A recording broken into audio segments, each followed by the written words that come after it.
یہ سوچے بنا کہ اس کے اوپر شیر منڈلا رہا ہے، نیچے اسدہ بیٹھا ہے اور دو چوہے رسی کو کاٹنے میں مصروف ہے، پر اس شخص نے آخر کار نیچے گرنا ہے۔ اب آپ کو میں سمجھاتا ہوں۔ جنگل میں ایک شخص کے پیچھے شیر لگ جاتا ہے۔ وہ شخص جان بچانے کے لیے جنگل میں سر پٹ بھاگتا ہے۔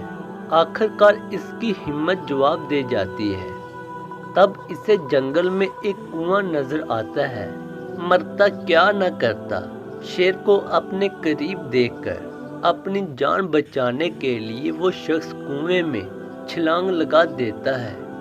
اس شخص کو کنویں میں ایک رسی لٹکی ہوئی دکھائی دیتی ہے، جس کے ساتھ ڈول باندھ کر پانی نکالا جاتا ہے۔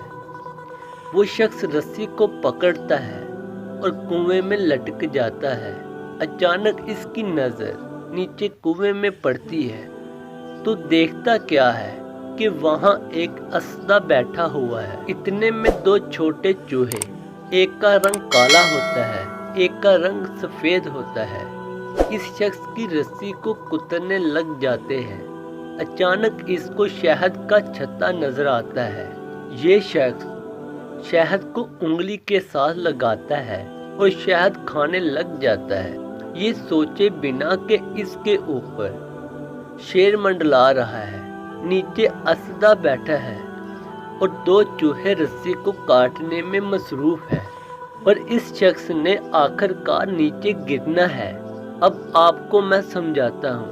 اس واقعہ میں شیر موت ہے جو ہر وقت انسان کے پیچھے منڈلاتی رہتی ہے، اور اسدہ قبر ہے جس میں ہر انسان نے ضرور جانا ہے، اور دو چوہے دن اور رات ہے جو انسان کی رسی کو آہستہ آہستہ کتر رہے ہیں، اور شہد دنیا ہے جس کو تھوڑی سی مٹھاس نے ہم سب کو دنیا آخرت سے غافل کر دیا ہے۔ انسان کی زندگی دنیا نہیں بلکہ آخرت ہے۔ کیا خیال ہے ہمیں کس کے لیے محنت کرنی چاہیے، دنیا یا آخرت کے لیے؟